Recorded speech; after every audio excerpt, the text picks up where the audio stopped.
recording. Recording is going, and here we go. In 3, 2.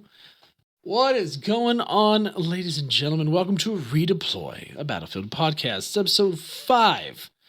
I am NyteTide here, as always, with ChaosMole. Is it 5, or Yes. are we still at 4? No, we're at 5. 4 was actually last week.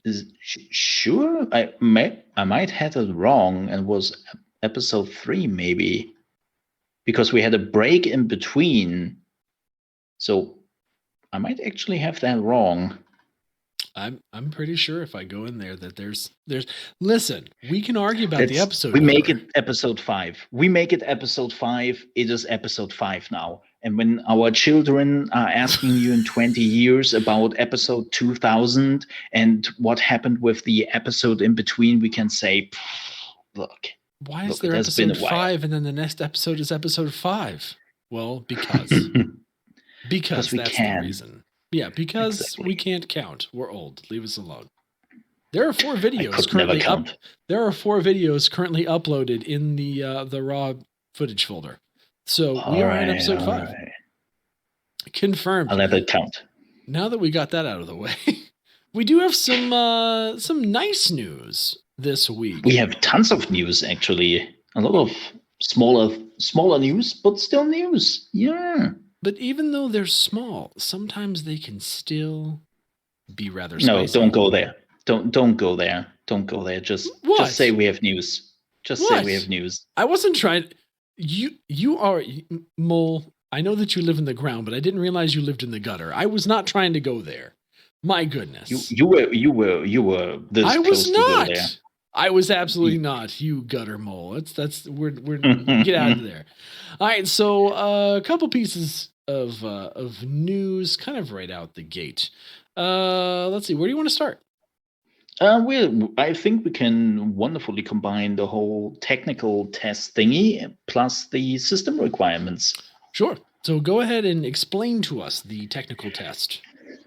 So good old EA, you could sign up, I think, till this morning. Actually, you could sign up for the technical test of Battlefield 2042. You don't have to try it anymore. Like that train has left the station. Missed it by that much. Yes, and now they are sending out the invites, and the technical test starts on Thursday and runs till Sunday evening, something like that. And they don't have it like 24/7 open. Like, it's really just like you can play it for 3 hours, then 3 hours later we have the next play test for 3 hours and something like that. Like, okay. It is really a technical test. It is under NDA.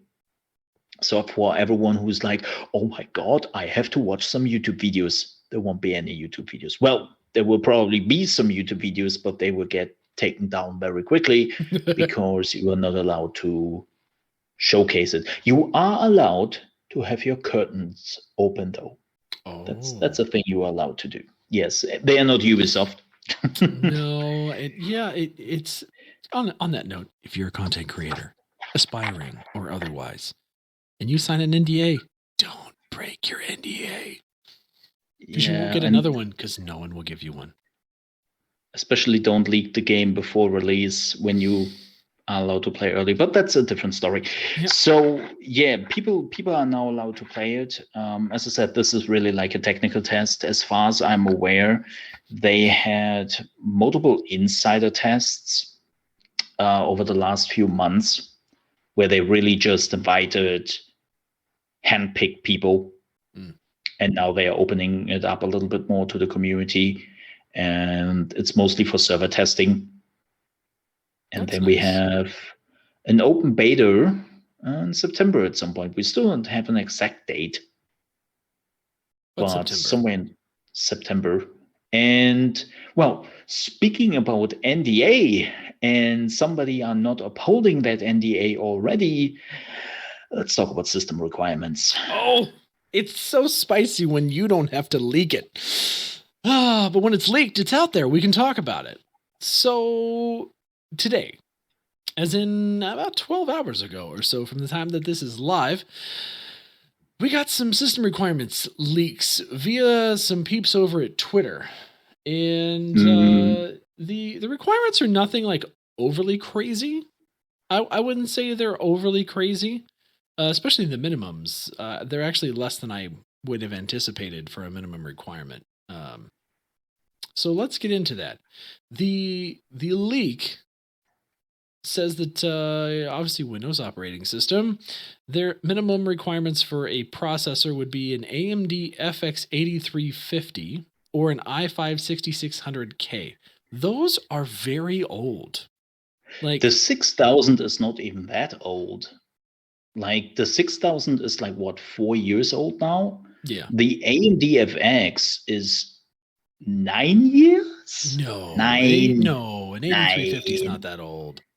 Yes. An 8350 was one of the last versions of the FX processor line before they switched to Ryzen. So I'm thinking it's probably around that same 4 to 5 year mark. But it is technically an 8-core processor, even though that architecture was not very efficient. That architecture was shit. It was bad. Let's face it. It was really bad. It was bad. That you were actually allowed I had to use it. I had an 8320 before I ended up moving over to Ryzen in my. I had the 9550 or something, like black series. That thing you could basically roast a steak on it. Do you want to cook? Here you go. Just put it on your CPU. Bad. But regardless, so you're talking about an 8350, which is before Ryzen. So if you have a computer, especially from AMD, that you bought within the last 3 to 4 years. That thing is 9 years old. Wow. It came out in 2012. Wow. Maybe I'm just getting old and my brain's hurting. But yeah, so you're talking old AMD, you're talking some old Intel. 8 gigs of RAM. 8 gigs of RAM is pretty standard for games right now. And a 4 gig of memory card. And a Radeon RX 560. Yeah, an RX 560. No. So memory is 8 gigs. Video memory is 4 gigs, which is not terrible. This is again talking a Radeon RX 560 or an NVIDIA GTX 1050 Ti. Now, yeah, I mean you're talking some very, very low end entry level gaming graphics cards. Yeah, those are the entry levels. A lot of people have, but that is exactly what they're aiming for, right? They want to grab all those low entry people with that. The thing that I'm intrigued about by the next requirement though is DirectX 12, which is not a limitation of any card at this point. It's more of a tech requirement. But it's a sign that we're kind of continuing to move forward in the game space where DirectX 11 has been used ad nauseum for a long time. DX12 is supposed to be much more efficient than 11. And it's not. I like seeing the fact that we are moving to 12 though. It's not. That's the biggest problem. Like when you were just looking at all the games who promise you DirectX 12 and what it will do, and it does the opposite. Like newest example of all of this, The Ascent. Came out last week. It's barely playable under DirectX 12. Is it because it's barely playable? Is it from it's horrible processor perspective or what? We don't know. They're working on it. It's barely playable. It lags. It runs shitty. It crashes. And DirectX 11 is just like perfect, cool. I downloaded on the Series X and on the PC. It's beautiful in both places. I can tell you that for sure. Holy crap! I'm just a little bit afraid with DirectX 12. I hope they're getting it under control. But that is a tech talk we can have another time because we would sit here for hours. Sure. But still, DirectX 12, it to me, all that it does is signal that we're continuing to move forward with new technology and new tech stacks, which makes me happy. Now, to get into the recommended side of this, again, this is now saying either a Ryzen 5 3600, which is latest gen Ryzen, or an Intel i7 4790, which is not latest gen Intel. And that's thinking 8 years nearly. Yeah, I'm thinking that Intel one is either bunk or either that Ryzen 5 means the 2600, which would make a little bit more sense to me. Yeah, that would make a little bit more sense. Yeah. If that Absolutely. i7 is right, I think it's a 2600. If the R5 3600 is right, that Core i7 is certainly not going to cut it. But it's No. talking 16 gigs of actual memory of RAM. That's a hefty chunk, but it's also it pretty becomes standard. normal. It becomes normal for a lot of games. Yes. Yep. And then you're talking 8 gigs of video memory. So doubling up on the video memory, and you're looking at an RTX 2060 or ADM RX 5600 XT, which are both fairly reasonable cards themselves. Yep. Especially in the card drought that we have, those are probably going to be a bit more expensive than they normally would. But you're talking about like $300 to $400 cards for GPUs, and to be able to run on recommended settings with that's still to many people a lower end GPU.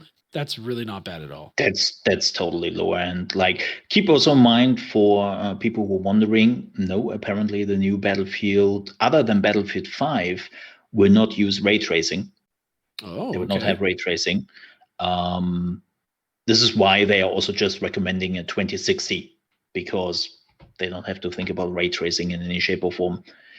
Why they do not have ray tracing this time? Well, I can probably tell, as somebody who has tried ray tracing with Battlefield 5, it's not desirable. It's not. Well, because it really goes on your FPS. It's one of those things where they're introducing these new systems now with like DLSS, and DLSS 2.0 is much better. And I can't, the Ryzen version of the Radeon version of that is escaping my brain right now. Super Fidelity FX. Yeah, the Fidelity FX, where they're essentially doing the same thing, right? It's all this dynamic super scaling, or dynamic scaling to help give you increased FPS by basically taking a lower res image and using computer learning to generate that to a higher level of fidelity.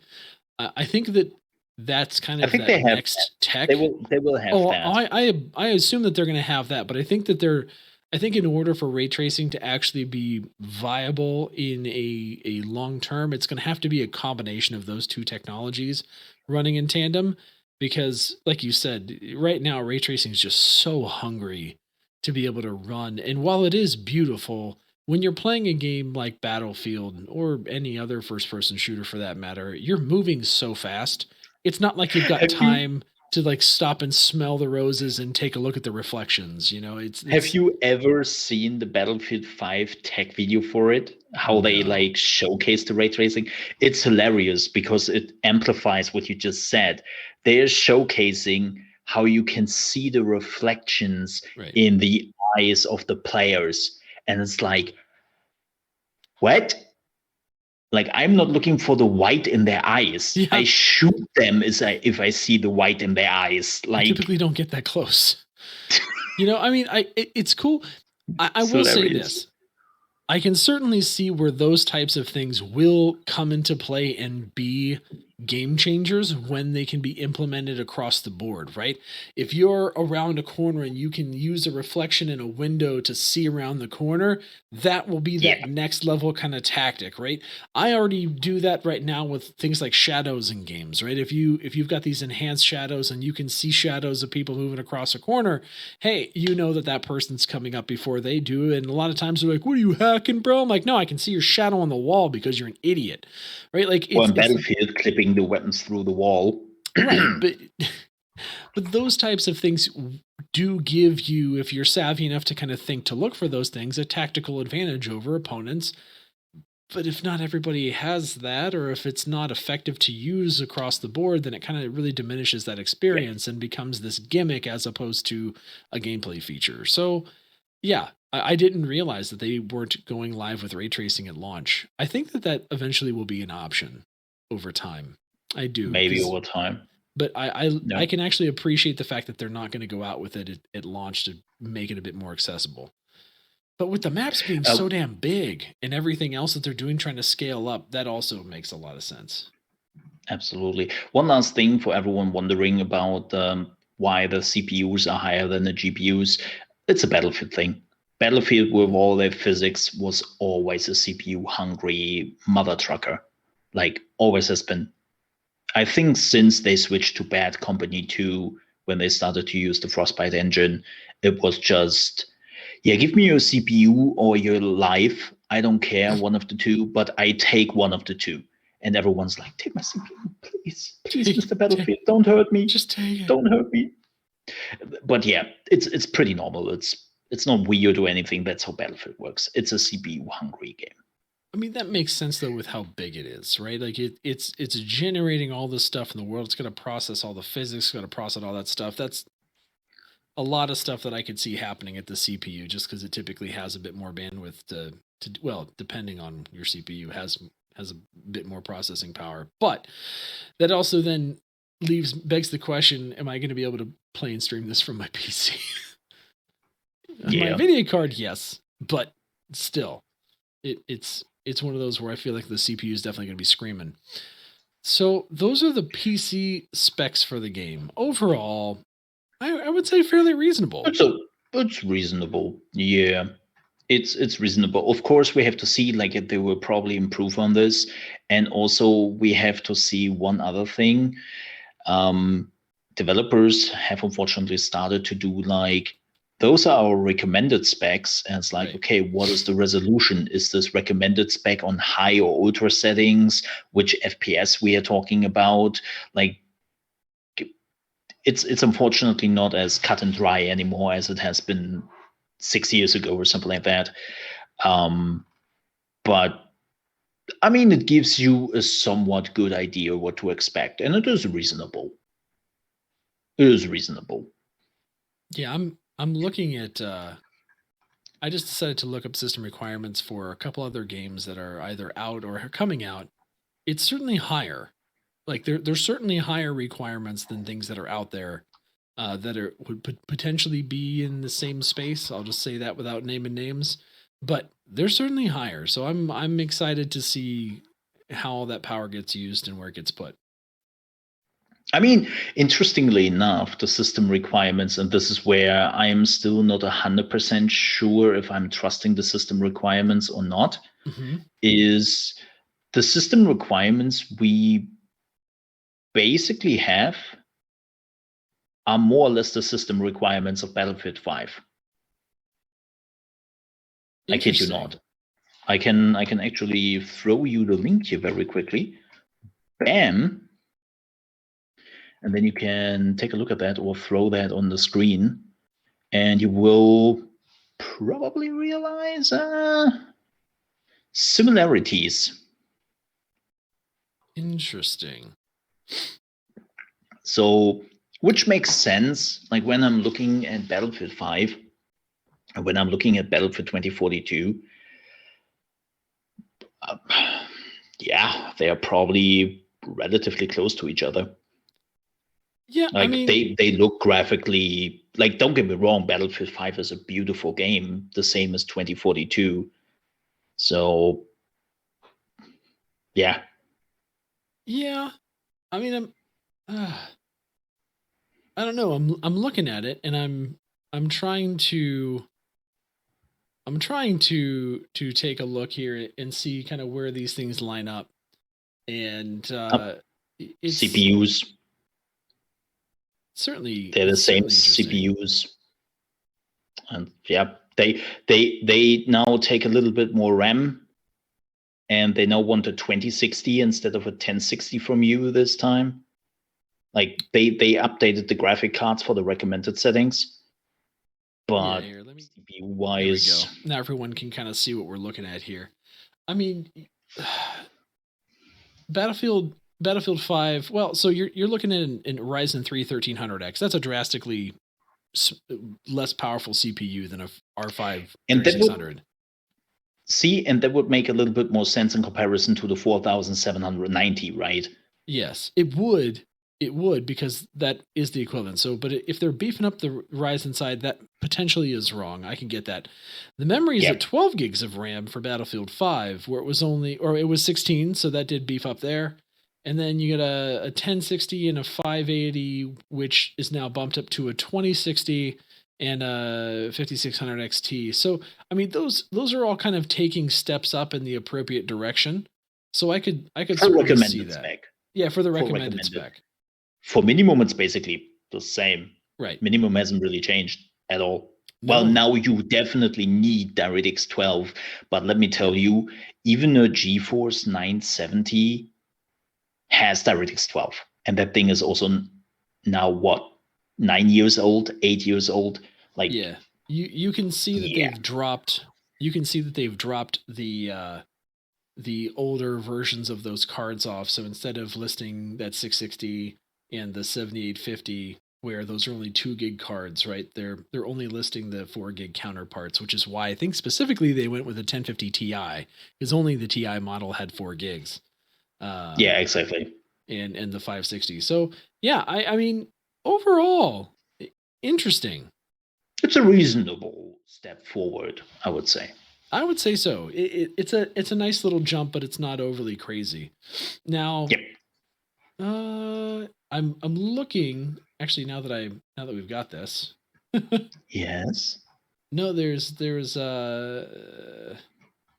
minimum. Oh, I'm looking at the for ray tracing. Oh yeah, that's and the ray tracing requirements are certainly up there. But I was just looking to see kind of where those minimums lined up, and I know you said ray tracing is not going to be there, but it's just interesting to see those as well, is in terms of what they're saying needs to be supported. But yeah, I don't know. Overall, fairly reasonable specs. Fairly reasonable. We need, because we are getting maps, much bigger maps. Yeah, let's talk about the maps. Let's swap back over and we can talk about maps.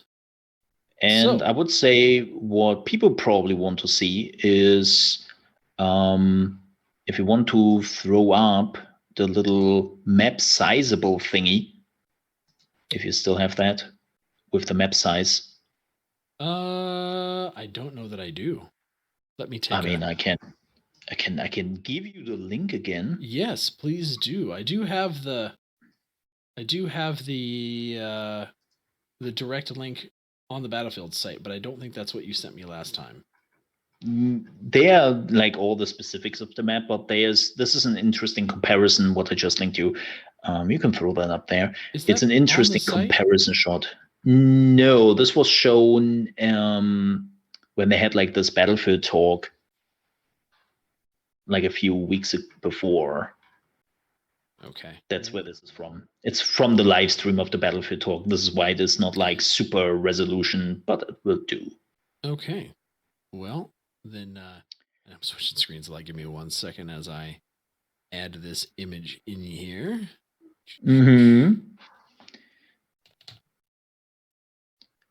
Today's stream is, by the way, sponsored by Dr. Pepper. Dr. Pepper, your Coke drink. No, actually, it's not sponsored. I just have a Dr. Pepper here. So you don't even sponsor us. Dr. Pepper. Did you actually know that Dr. Pepper in Europe is owned and created by Coca-Cola? Yes. Well, I did know that, actually. It's like you cannot even like say, I will not drink Coke. I will only drink Dr. Pepper. And this is how I show Coke. Like, they will not get any cent from me. And then you realize, oh shit, they do. But they still have Dr. Pepper. Where the hell did that image go? Why, image? Do you not just want to open? Please. By the way, folks, we are professionals. Don't do this at home. It's because it's opening up as a different type of file because of where it's coming from. So I think, if I am not mistaken, I'll see you in a second. Nope, I can't. So unfortunately, I can't show it to you without showing more than I want you to see. So sorry. But if I was to describe it to you. Yes, let's do that. So we have 7 new maps. Mm-hmm. And those do not include the Battlefield Portal maps. Like, keep in mind that we are also getting, 4 additional Battlefield Portal maps. Yep. But they are their own thing, so we will not count them here for now. And yeah, we are getting 7. That's pretty normal for Battlefield release, or well, around that number. Like, normally we are getting like 8 or so. But Sure. again, we are also getting 4 Battlefield Portal maps on top of that. So, makes sense. 7 is more than okay. And the picture is doing something very interesting. Yes. The picture is showing the new maps and their names. We have Kaleidoscope, Discarded, Orbital, Borderline, Manifest, Hourglass, and Irreversible. Oh my. And what they then show is a picture of basically 2 maps, and they compare it to the biggest and smallest maps in the previous Battlefield games. Yep. So Kaleidoscope, we have actually seen quite a bit in the trailers, which is which one is it? South Korea? Hong Kong? God damn it. South Korea. It was South Korea. Damn it, I didn't know exactly which of the 2 it was. In a state-of-the-art metropolis in South Korea, zip line between skyscrapers and fight among the plazas surrounding the city's iconic data center. Yes, and they compare it to Rotterdam, which is in Battlefield 5. It's Rotterdam is actually one of those pretty cool urban fighting things. I actually love Rotterdam, like one of the good Battlefield maps, Battlefield 5 maps. But it will be bigger than Rotterdam. A little bit. It's a little bit hard to describe. Well, I'd just say if you had to call it an increase, it's probably like a 20% increase. Yeah. Yeah, 20, 25, yeah, something like that. Which they probably want to show here, like, hey folks, look at us. Like, even our smallest maps will be rather sizable, to say the least. Then we have Discarded, and they compare the no-char canals in Battlefield 3. I have to say I have to completely blank on that because I have not played really Battlefield 3. Yeah, North Shore Canals was I think it was the first map that they had the Megalodon on. I think. That wasn't 4, wasn't it? The Megalodon wasn't 4. Oh, the Megalodon wasn't 4. Yeah, it wasn't 4. I'm trying to remember North Shore Canals. It says view a high res screenshot, and it just shows him coming out of a kind of a big aircraft carrier. So I feel like I remember North Shore Canals because I played a good bit of Battlefield 3. I just can't remember that specifically. But still. It has been a while. But it is bigger again. Like, I would say this is like a 50% increase. It's pretty hefty. Yeah. I would say that North Shore Canals looks like it's 25% of what they're representing. So yeah, you're talking probably 3 times bigger than North Shore Canals. Yep. It's pretty. And then again, like, there also seems to be a good amount of verticality with the discarded boats they have there. Yep. Right. So that could be pretty cool. Then we have Orbital, which is compared to Narvik. Narvik is probably a pretty well-known map from Battlefield 5. It's the beta map. For everyone who has played the betas, it's the snow map. Again, it's a map a lot of people know. And that thing is 75% bigger, I would say. Even more than that. Even more. Yeah. 80 maybe. Even. It's Narvik represents about 20% of Orbital, so it's a huge map. Yeah, which is kind of crazy because Narvik is. It's not a very broad map. Like, it's a long canal, like a long slope, but it's long. It's not thick. It's long. That sounded wrong. Yeah. But So Orbital just seems to be much bigger. Fair. So next on the list, you've got Borderline, which is being compared to borderline close. Borderline something. But you got Borderline, which is being compared to Aras from Battlefield 5. And it's probably, I don't know, probably what, 40% of the total kind of imaging? This one is smaller in comparison. Like for now, they have only like showed like, like this is how this map is getting bigger. Right. And this time it's actually just like, yeah, it gets bigger, but not as crazy. Oh, Ares. Oh, yeah. Now I see the picture of Ares. Yes. There was one of the first DLC maps which came out. It's like this beautiful French countryside thing. Oh. It's actually a very beautiful map. So, and it's not small.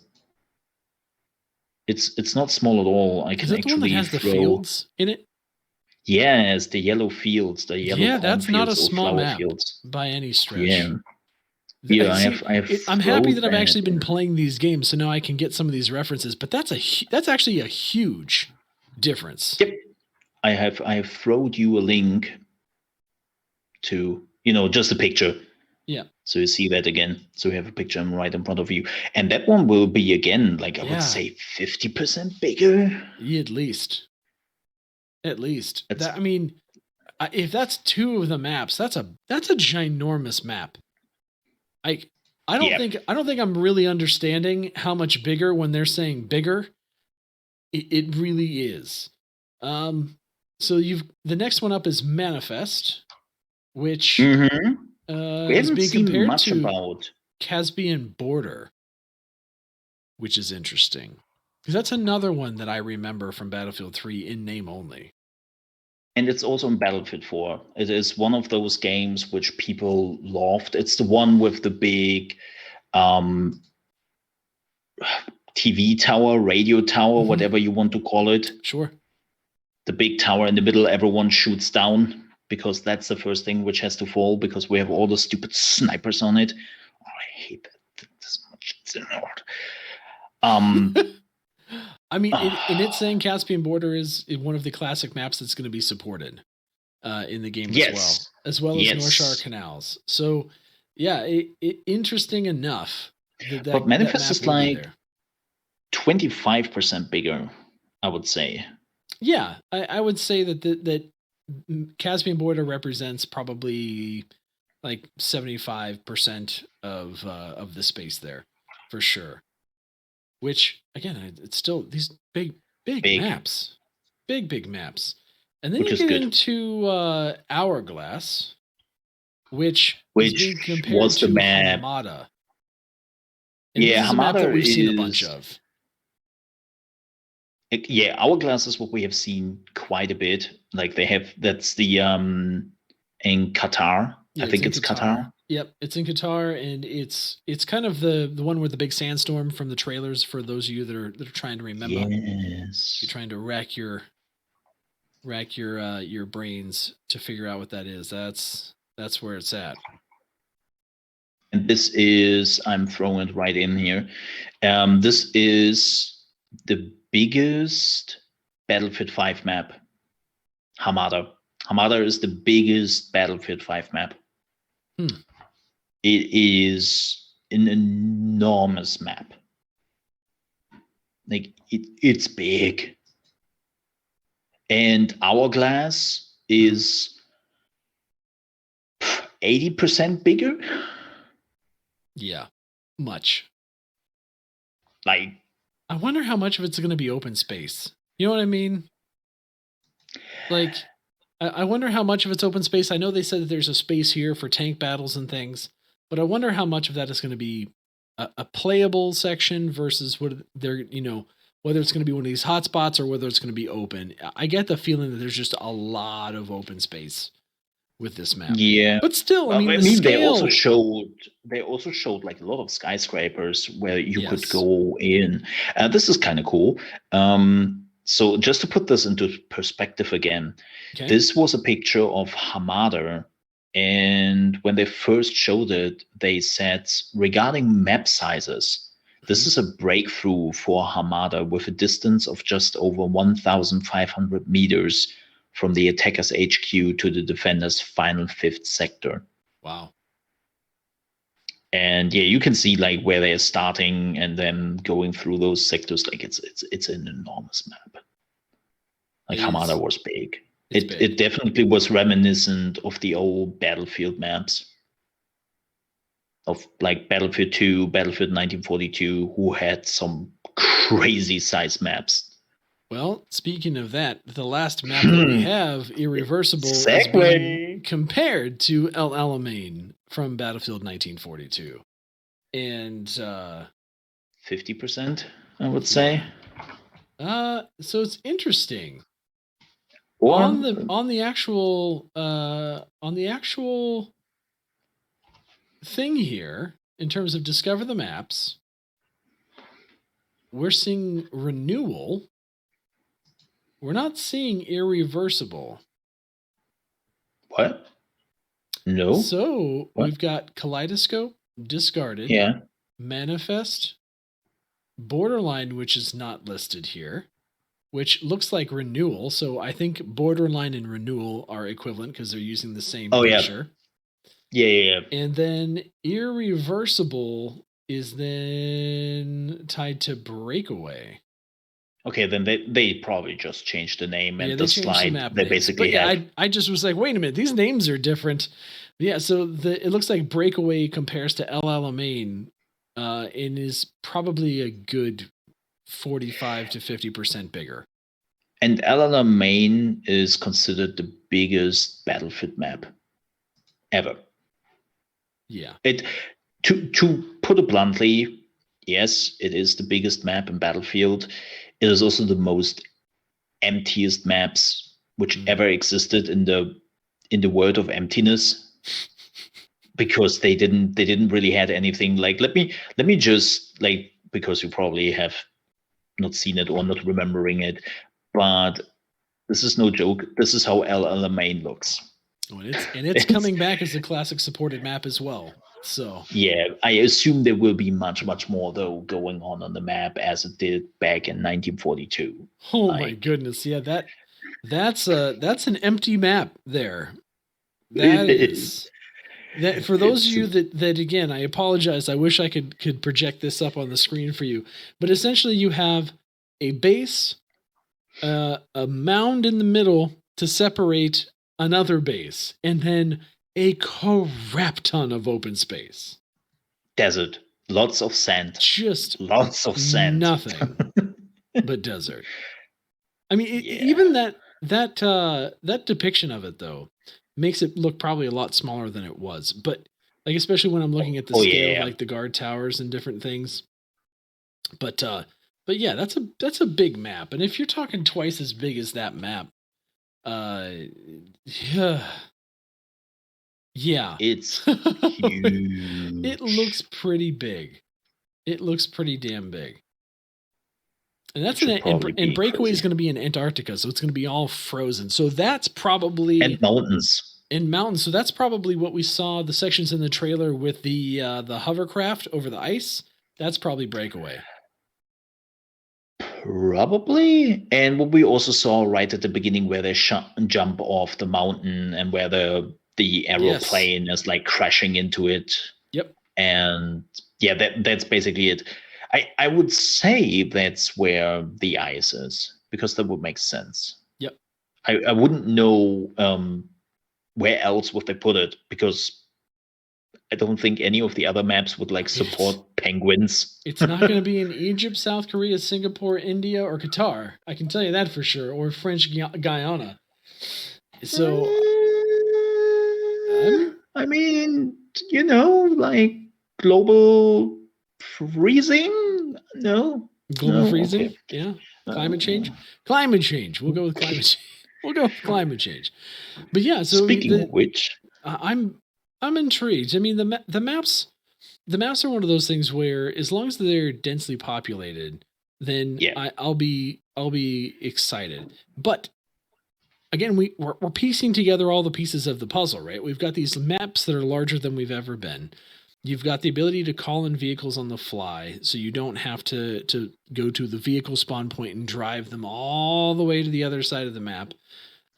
You've got a new philosophy that they're continuing to push forward, where they've got these kind of hot zones, right? These clusters where you're fighting over entire pieces of territory or multiple flags within a piece of a territory to try and capture it and control it, and then move to the next cluster. All of these different kind of pieces, and then including bots in the game to help fill servers where you have it so you don't have an empty server. It's shaping up to really kind of round out that experience of a densely populated game. And I think if you're going to put out these maps that are going to now showcase how big you can really support, I think those things are not just good things to have in the game, they're necessary to make these maps feel not just like a ghost town. Yeah, I mean, we also have like a lot more players and stuff, right?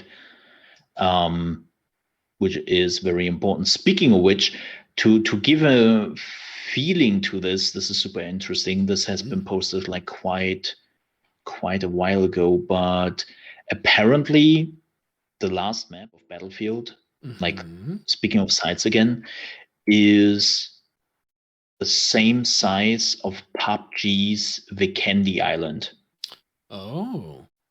It's like an entire PUBG map, basically. That's a big map. That's, yeah, when you were also going to the second screenshot, like that shows you again, like it would be huge. It's just huge. And I know people are like, yeah, as you already said, right? They have to fill it. Yep. They have to make it interesting. I think they were pretty close to it, like the old Battlefield games before Bad Company. They had similar size maps where a lot of people said, you would never fill that with interesting things.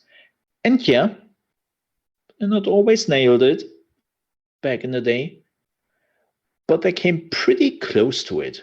And now with all the new things, I think they can actually nail it. I think. Yeah, I mean, we've kind of touched on those things before, especially with bots. I think that's one of the things that's going to keep people.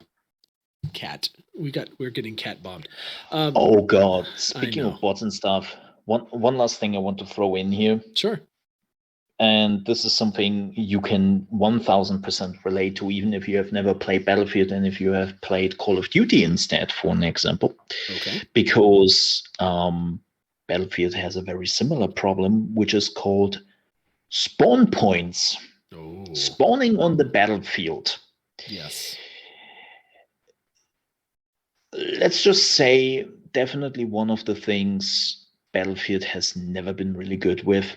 Like when I'm playing some Battlefield 1 here, even Battlefield 5, I have moments where the game literally spawns me behind two enemies, and I'm just so sorry for the two enemies.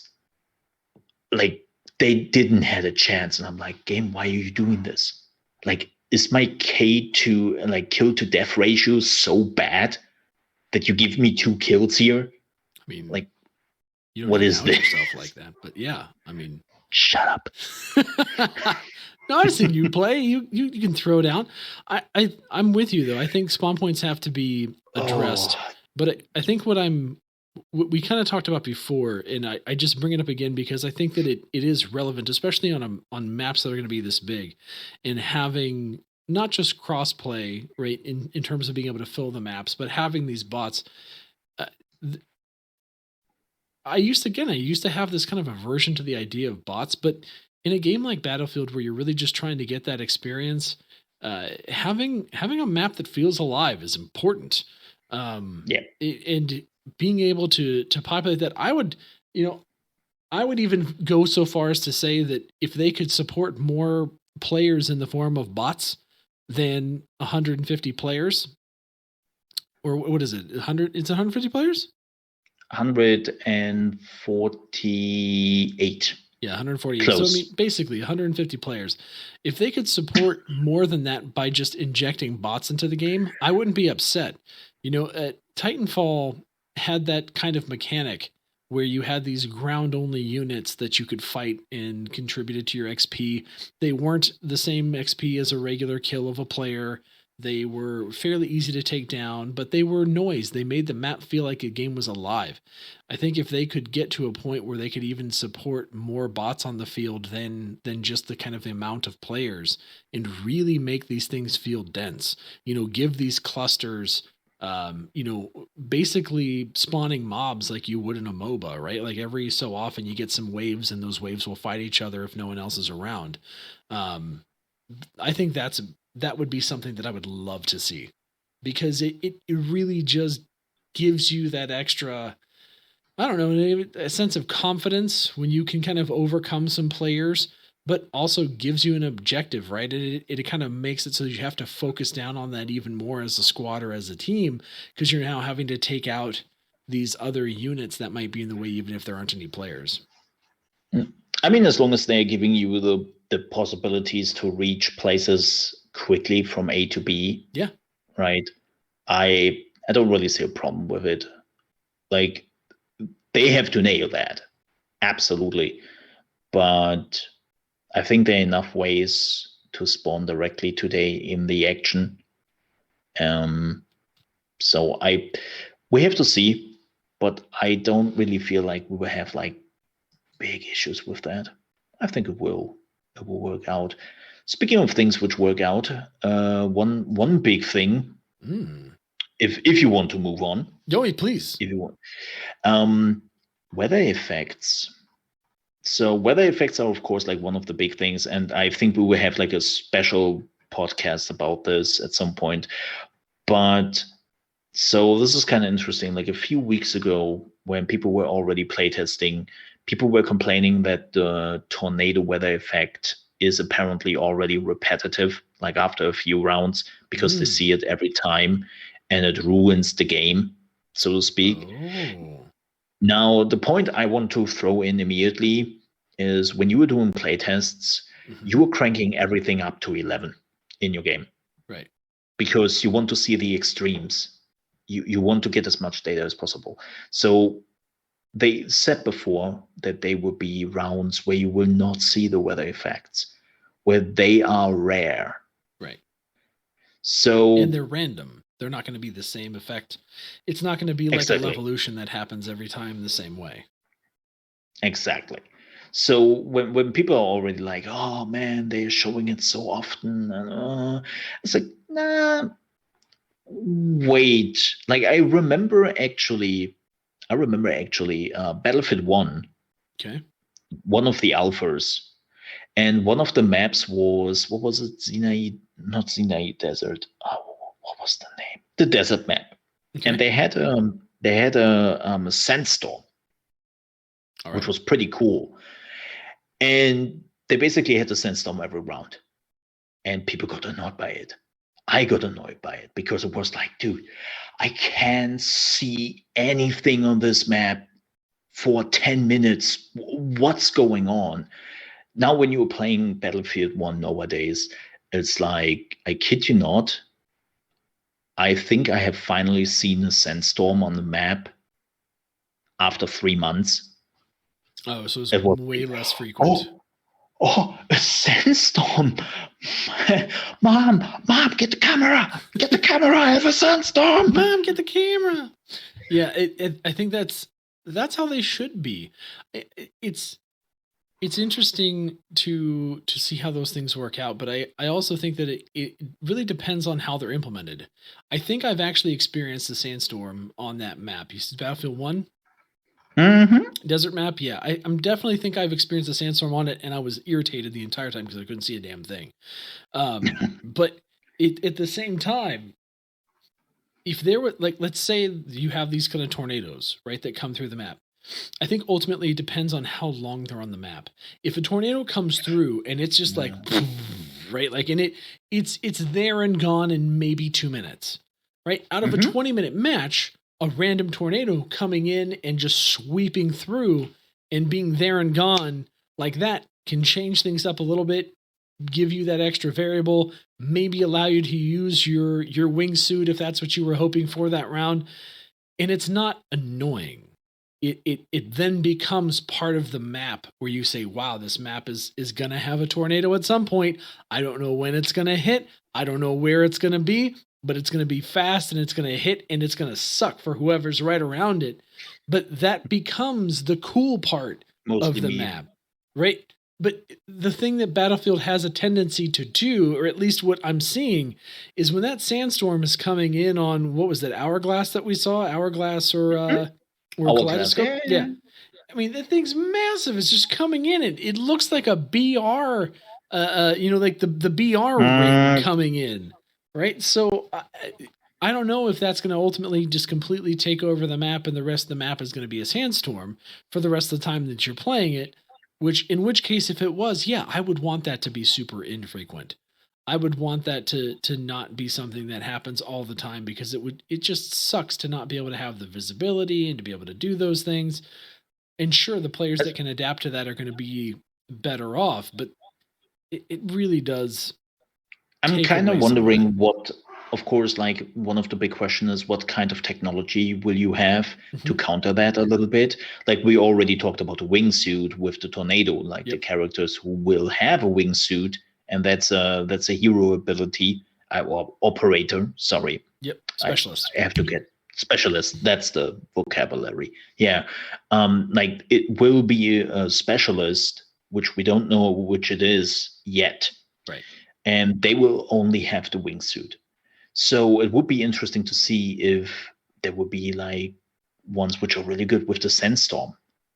Like, how does that work? Like, does a tank still operate in the sandstorm? And if so, they would be superior with their thermal optics, right? Because they can just see through that sandstorm and say, well, I still see you all. Screw it. Gotcha. Like, it would be really interesting which tools we are getting. Well, and with the ability to fight it. Hot swap weapon attachments, that might be something where you can adjust more easily than you could in past games, and it won't be so annoying. It then becomes a different type of meta. Yeah, absolutely. Like it will be super, super duper interesting to see like what tools do we get to combat this, and like also how does it affect the map, as you said.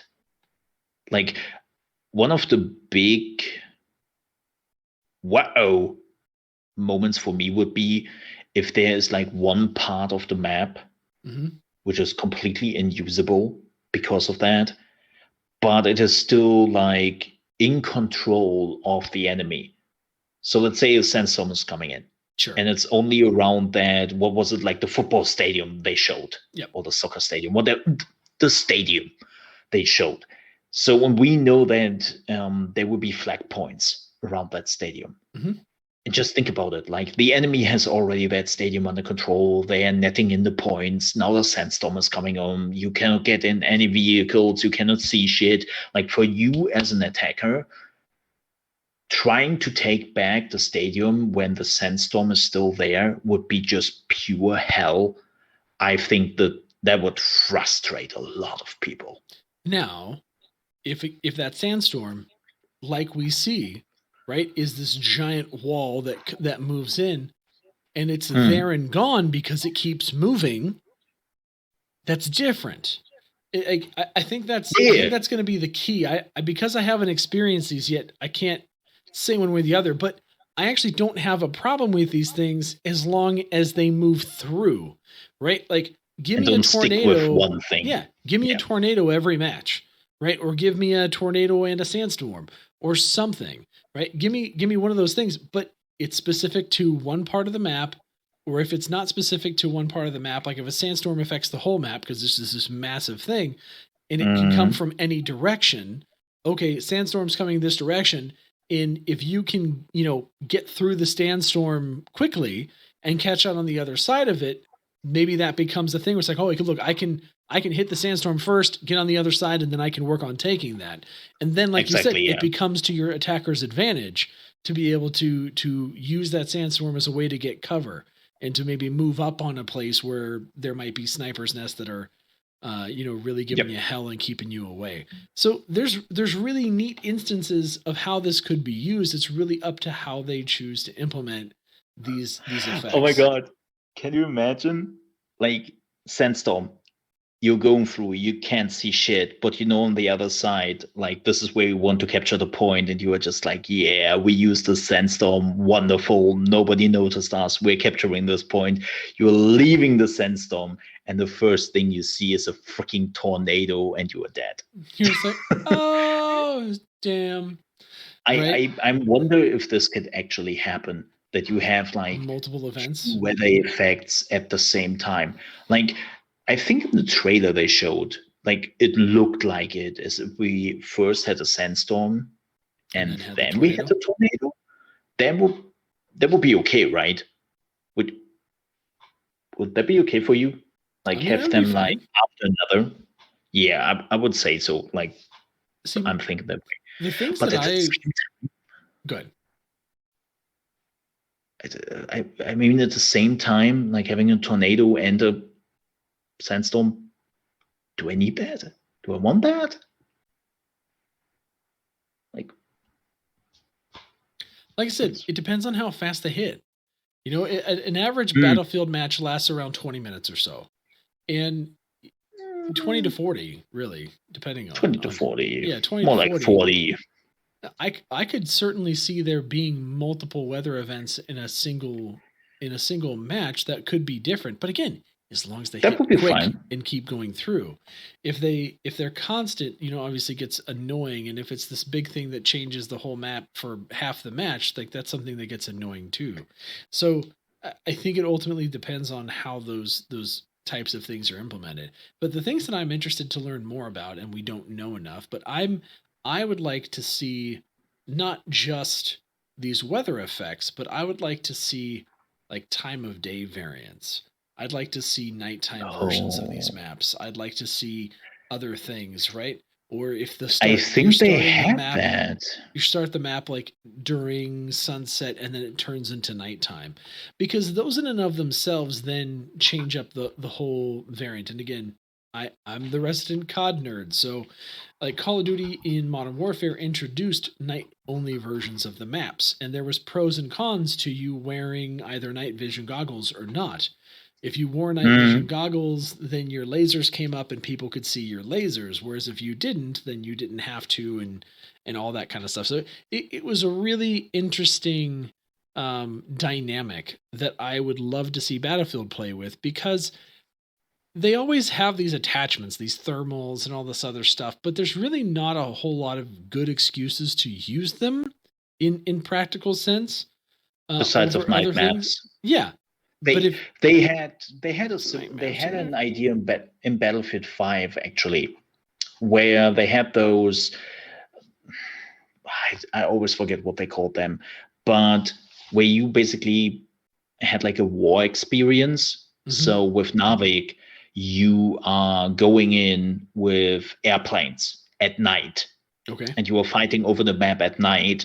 And then after that's over, it changes part of the map, and it also changes to day. And you have new objectives on a new part on the map at day. They did that in 5. That would be nice to see. Again, I like having versatility when it comes to these maps. And because Battlefield has matches that last so long, being able to play with things like time of day, where maybe you start off at night and it becomes day, or start at day, it becomes night. That would be cool, yeah. Those are things that they should, in my opinion, play around with, because they're just as impactful as things like, Levolution events and weather events and things. And I'm hoping we see more than just tornadoes and sandstorms. I'm hoping we see, either lightning storms where you could get struck by lightning. Real storms, yeah. Wind things, just general like hurricane wind kind of scenarios. I'm just hoping we see more of these different types of things, because if that's the basis for the kind of setting is this kind of climate change and radical events, it'll be nice to see more than what they have. I'm assuming there's much more, but still. But anyway, probably coming over time. Yeah, we are at time, and that was a good talk on maps today. As always, you And can we have follow. one last thing. Oh, Just a quick one. Mm. We will unfortunately not be able to talk about it next week, but the week afterwards, because there's the Battlefield short movie, whatever they call it. Yes. Yeah, that's on August 12th. August 12th, there's going to be a short film releasing for Battlefield that's supposed to be a tie-in. Yeah, which it looks like they just want to set the mood, set the story up. Like they're really trying to go a little bit for the Fortnite Warzone feeling, like, hey, here's a story you should care for. We're like, okay. I mean, okay, we will see. But hey, maybe those short movies are pretty cool and maybe it's interesting. We will see. But that is happening on August 12th. That is, of course, as per usual and expected, a day after our new podcast. So for that week, we are already done with the podcast. But that means we will talk about it probably quickly then in the podcast after that. Yeah, I'm a fan. I'm a fan of extra kind of animated shorts and things. Like Halo did a series of like an anthology kind of style of animated shorts where they had different art styles for each episode. Like those things are really cool. So whenever they add all those different pieces to it, I always enjoy those. So we'll see. We'll see what they end up doing next week. Mm-hmm. And yes, so Mole, where can they find you? You can find me on trovo.live/ChaosMole from Monday to Friday. We are playing all the video games. Speaking of pew pew and killing, we will actually check out the Back for Blood open beta this weekend. Shooting some, well, they are not zombies, but ridden, like zombies. Let's just call them zombies. They look like zombies. They die like zombies. They're zombies. And you can also find me on YouTube, where I'm doing a lot of videos, like a video basically per day. And that's youtube.com/ChaosMoleFX, because somebody did steal that. Like it's an Jerks. FX. And you find the same thing on the Twitter. Yes. You can find me at twitter.com/NyteTide, as well as on YouTube. I actually just put out a video called Call of Duty is Dead. No! I did. I put out a video about Call of Duty's Dead. 2003 to 2021 RIP. Go check it out. And I figured that all you Battlefield fans out there would be pretty interested to hear the COD guys say that COD's dead. But yes, you can follow me on YouTube. I haven't even heard about it. I know. Then you can also find me twitch.tv/NyteTide. Wednesday nights, it's where we're doing this show live. You can also find me other nights on trovo.live/NyteTide. That being said, make sure you're following Redeploy Podcast on Twitter, as well as your favorite podcast location.